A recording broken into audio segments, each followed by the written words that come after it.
Friends, ഇന്ന് ഞങ്ങളുടെ ഓഫീസിന്റെ ഓണാഘോഷ പരിപാടിയാണ് കേട്ടോ. അതായത് അത്തപ്പൊക്കെ ഇട്ട് സെറ്റ് ആയിട്ടുണ്ട്. എല്ലാം ലാസ്റ്റ് മൊമെന്റിലായിരുന്നു. ഇതാണ് നമ്മുടെ ഓഫീസിന്റെ ഓരോരോ സ്റ്റാഫുകൾ. ഇത് ശിവരഞ്ജിനി, ഇത് ആൺമഴയുടെ വെറൈറ്റി സാധനങ്ങളൊക്കെ പുറകെ വരുന്നതായിരിക്കും. ഇതാണ് നമ്മുടെ ക്യാമ്പസ് വെല്ലിന്റെ തലമൊത്ത കാരണത്തിൽ അതെ ശ്രീലക്ഷ്മിയാണ്. പിന്നെ ഇത് സാന്ദ്ര നമ്മളൊക്കെ കോട്ടയംകാർ തന്നെയാണ് കേട്ടോ. ഇതാണ് ഇവിടുത്തെ മെയിൻ ഐറ്റം. ഹായ്, ഇത് പ്രിയങ്ക. ഓക്കെ, അത്തപ്പൂടിയിലൊക്കെ കഴിഞ്ഞു. അത്തപ്പൂ ഇട്ടപ്പോൾ തന്നെ ഉച്ചയായി. പിന്നെ ഞങ്ങളുടെ ഫസ്റ്റ് ഐറ്റം ഇറക്കിയത് ഞങ്ങളുടെ തെറുപ്പ് ചീട്ടം കൊണ്ട് ഇറക്കിയ ഞങ്ങളുടെ ഫസ്റ്റ് ഡാൻസ് പെർഫോമൻസ് ആയിരുന്നു. നിങ്ങൾ വിചാരിക്കും ഇത് തിരുവാതിരയാണെന്ന്. എന്നാൽ ഇത് തിരുവാതിരയോടുകൂടി തുടങ്ങി ഫ്യൂഷൻ മിക്സ് ആയിട്ടുള്ള കുറച്ച് സോങ്സ് വെച്ചിട്ടുള്ളൊരു ഡാൻസ് പരിപാടികളൊക്കെ ആയിരുന്നു കേട്ടോ. നമ്മുടെ മെയിൻ ഐറ്റം. ഞങ്ങൾ എന്ത് പരിപാടിക്കാണെങ്കിലും ഡാൻസ് കളിക്കും. ഡാൻസ് ഇല്ലാതെ നമുക്കൊരു ജീവിതമില്ല. കാരണം എന്ന് വെച്ചാൽ ഞങ്ങൾ ഇത് ലാസ്റ്റ് മൊമെൻറ്റിലാണ് പഠിച്ചത്. അപ്പോൾ അതിൻ്റേതായിട്ടുള്ള പോരായ്മകൾ ഈ ഡാൻസിന് എന്തായാലും ഉണ്ടാവും. അപ്പം ഡാൻസ് പരിപാടിയൊക്കെയാണ് ഇപ്പോൾ നിങ്ങളായിട്ട് കണ്ടുകൊണ്ടിരിക്കുന്നത് കേട്ടോ. അപ്പം ഓണമൊക്കെ അല്ലേ, ഓണത്തിന് നമ്മൾ തിരുവാതിര വേണമല്ലോ, അതുകൊണ്ടാണ് നമ്മൾ തിരുവാതിര എടുത്തത്. അപ്പം എൻ്റെ ഫസ്റ്റ് എക്സ്പീരിയൻസും കൂടെ ആയിരുന്നു കേട്ടോ. സാരി എടുത്തിട്ട് ഈ ഡാൻസ് കളിക്കാൻ പറ്റുമോയെന്ന് എനിക്ക് വലിയ ഉറപ്പൊന്നും ഉണ്ടായിരുന്നില്ല. എങ്കിലും എൻ്റെ കഴിവ് മൊത്തത്തിൽ അങ്ങനെ പ്രകടിപ്പിക്കാൻ പറ്റിയില്ല എന്ന് തന്നെ പറയാം ഞങ്ങൾക്ക് ആർക്കും. കാരണം പ്രാക്ടീസിൻ്റെ കുറവ് ഞങ്ങൾക്ക് ഉണ്ടായിരുന്നു. പെട്ടെന്നൊക്കെയായിരുന്നു ഞങ്ങൾ ഡാൻസ് തട്ടിക്കൂട്ടിയത്. അപ്പോൾ അതിൻ്റെ പോരായ്മകളൊക്കെ ഉണ്ട് കേട്ടോ. അപ്പോൾ അതൊക്കെ ഉൾക്കൊള്ളിച്ച് വേണം നിങ്ങൾ കാണാനായിട്ട്. പിന്നെ ഞങ്ങളുടെ മാക്സിമം ഞങ്ങൾ ട്രൈ ചെയ്തിട്ടുണ്ട്. പിന്നെ സാരി ഉടുത്തുകൊണ്ടുള്ള എൻ്റെ ഫസ്റ്റ് എക്സ്പീരിയൻസ് ആണ്. ഫസ്റ്റ് ടൈമാണ് ഞാൻ ഒരു സാരി ഉടുത്ത് പുറത്തേക്ക് പോകുന്നതും ഡാൻസ് കളിക്കുന്നതും ഒക്കെ എൻ്റെ ജീവിതത്തിലെ ഫസ്റ്റ് ഒരു മൊമെൻ്റാണ്. അപ്പം അതിൻ്റെ ആയിട്ടുള്ളൊരു എക്സൈറ്റ്മെൻറ്റൊക്കെ എൻ്റെ മുഖത്ത് ഇങ്ങനെ നല്ല രീതിയിൽ നിങ്ങൾക്ക് കാണാൻ പറ്റും എന്ന് ഞാൻ വിശ്വസിക്കുന്നു. അപ്പോൾ ഏതായാലും നിങ്ങളുടെ നൃത്തങ്ങൾ നിങ്ങളൊന്ന് കണ്ടിട്ട് വരിക.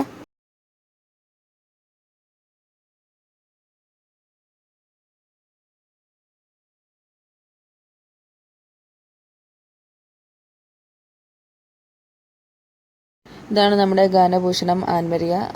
നമ്മുടെ ഓഫീസിൻ്റെ ആസ്ഥാന ഗായികയാണ് കേട്ടോ. അവളുടെ നാട്ടിലൊക്കെ അവൾ ആസ്ഥാന ഗായികയാണ്. പള്ളിയിൽ കൊയറും കാര്യങ്ങളൊക്കെ പാടാറുണ്ട്. അല്ലാതെ എന്തൊക്കെയോ കുറേ കഴിവുകളൊക്കെ ഉള്ളൊരു കുട്ടിയാണ് കേട്ടോ. അപ്പം ആൻമരിയയുടെ പാട്ട് കേൾക്കണമെന്നുണ്ടെങ്കിൽ കരോക്ക വിത്ത് മൈക്ക് ഉണ്ടെങ്കിൽ മാത്രമേ അവൾ പാടുകയുള്ളൂ. അപ്പം അങ്ങനെയുള്ളവർ മാത്രമേ പരിപാടികളൊക്കെ ഉണ്ടെങ്കിൽ അവളെ വിളിക്കാവൂ. അപ്പം നിങ്ങൾക്കും ആൻമരിയയുടെ പാട്ട് കേൾക്കണമെന്ന് താല്പര്യമുള്ളവരൊന്ന് കമൻറ്റ് ചെയ്യണം. അപ്പം നമ്മുടെ ചാനലിലൂടെ നമ്മൾ ആൻമരിയയുടെ പാട്ട് വെച്ച് തരുന്നതായിരിക്കും നിങ്ങൾക്കെല്ലാം കേൾക്കാൻ വേണ്ടിയിട്ട്. എന്നിട്ട് തീരുമാനിക്കാം ഇവൾ ആസ്ഥാന ഗായികയാണോ അല്ല എന്നുള്ളത്. ഓക്കെ, ഇപ്പോൾ ആൻമരിയയുടെ പാട്ടാണ് ഇപ്പോൾ നടന്നുകൊണ്ടിരിക്കുന്നത്. ആദ്യം എന്തോ തിരുവാവണിരാവ് അതൊക്കെയാണ് പാടിയത്. പിന്നെ രണ്ടാമത് വേറെ എന്തോ പാട്ടുകളൊക്കെ പാടി. പിന്നെ പുറകെ പല പാട്ടുകളൊക്കെ പാടുന്നുണ്ട്. അതൊക്കെ വരുന്ന വഴി ഞാൻ കാണിച്ചു തരുന്നതായിരിക്കും.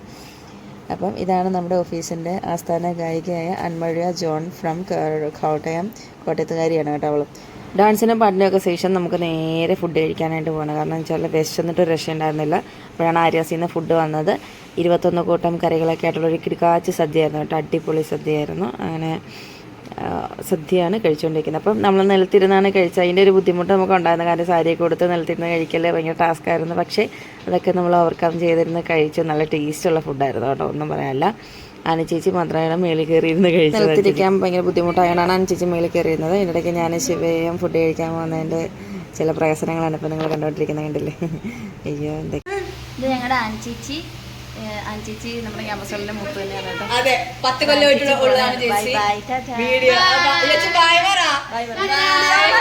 ചേച്ചി ടാറ്റ ബൈ ബൈ പറഞ്ഞ് പോയതിന് ശേഷം നമ്മൾ ഫുഡൊക്കെ കഴിച്ചല്ലോ. ഇപ്പം അതിനിപ്പോൾ നമ്മൾ അതിനൊന്ന് ദഹിപ്പിക്കണമല്ലോ. ഡൈജഷൻ ഇമ്പോർട്ടൻ്റ് ആണല്ലോ. അപ്പോൾ അതിന് വേണ്ടിയിട്ട് നമ്മൾ കുറച്ച് ഡാൻസും പാട്ടുമൊക്കെ നടത്തുകയാണ്. അപ്പോൾ സാറും ചേച്ചിയൊക്കെ പോയിട്ടുണ്ടായിരുന്നു. അതിന് ശേഷം സ്പീക്കറും പാട്ടൊക്കെ ആയിട്ട് ഞങ്ങളൊന്ന് അടിച്ചു പൊളിച്ച് ആഘോഷിച്ചു. കുറേ നേരം ഞങ്ങൾ അടിച്ചു പൊളിച്ചു. കുറേ നാളുകൾക്ക് കൂടി കുറേ ഡാൻസും കൂത്തുമൊക്കെ കളിച്ച് നല്ല സെറ്റായിരുന്നു.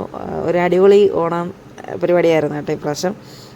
നല്ല രസമുണ്ടായിരുന്നു. എല്ലാവരും നല്ല രീതിയിൽ എൻജോയ് ചെയ്തു. ഞാൻ സാരിയൊക്കെ കൊടുത്താണ് കളിക്കുന്നതെന്നുണ്ടെങ്കിൽ സാരിയാണെന്നുള്ള കാര്യം ഞാൻ കുറേ നാളത്തങ്ങ് മറന്നു പോയായിരുന്നു. പിന്നെ നല്ല രീതിയിൽ നമ്മളെല്ലാവരും കൂടെ എൻജോയ് ചെയ്ത് കളിച്ച് രസമുണ്ടായിരുന്നു. പൊതുവെ അടിപൊളി ഒരു ഓണ സെലിബ്രേഷനായിരുന്നു. കുറേ നാളുകൾക്ക് കൂടിയിട്ടാണ് ഇങ്ങനെ ഡാൻസും പാട്ടൊക്കെ കളിക്കുന്നത്, പാടുന്നതൊക്കെ. അപ്പം അതിൻ്റേതായിട്ടുള്ള ഇതൊക്കെയുണ്ട്. പിന്നെ ഭയങ്കര എല്ലാവരും കൂടെ ചേരുമ്പോൾ ഒരു രസം, ഒരു നല്ലൊരു വൈബായിരുന്നു കേട്ടോ. അപ്പം എല്ലാവരും ഇതുപോലെ തന്നെ എൻജോയ് ചെയ്യണം. എന്താണ് എല്ലാ ദിവസവും ഇതുപോലെ എൻജോയ് ചെയ്യാൻ പറ്റില്ലല്ലോ, അതുകൊണ്ട് കിട്ടുന്ന അവസരം നമ്മൾ ഒരിക്കലും പാഴാക്കരുത്. മാക്സിമം വെള്ളമെടുത്ത് നല്ല രീതിയിൽ എൻജോയ്. ഓഫീസിലെ ഓണ സെലിബ്രേഷൻ അങ്ങനെ കഥം കഴിഞ്ഞിരിക്കുകയാണ്. അപ്പം ഞാൻ ഉടുത്തിരിക്കുന്ന സാരിയും ബ്ലൗസൊക്കെ മീരയാണ് കേട്ടോ. മീരയാണ് പാവം രാവിലെ എഴുന്നേറ്റ് എന്നെ ഉടുപ്പിക്കുകയൊക്കെ ചെയ്തത്. അപ്പം ഇത്രേ ഉള്ളൂ. അപ്പം വീഡിയോ എല്ലാവരും കാണണം. ഇഷ്ടപ്പെട്ടവർ ലൈക്ക് ചെയ്യുക, ഷെയർ ചെയ്യണം, സബ്സ്ക്രൈബ് ചെയ്യണം. അപ്പോൾ ഇത്രേ ഉള്ളൂ. കുറേ വീഡിയോസും ഫോട്ടോസൊക്കെ എടുത്തിട്ടുണ്ട്, ഞാൻ വഴിയെ കാണിച്ചു തരാം. അതാ പ്രിയങ്ക അവിടെ ഇരിപ്പുണ്ട് കേട്ടോ. അപ്പോൾ ഇത്രേ ഉള്ളൂ. ബൈ, ടാറ്റാ.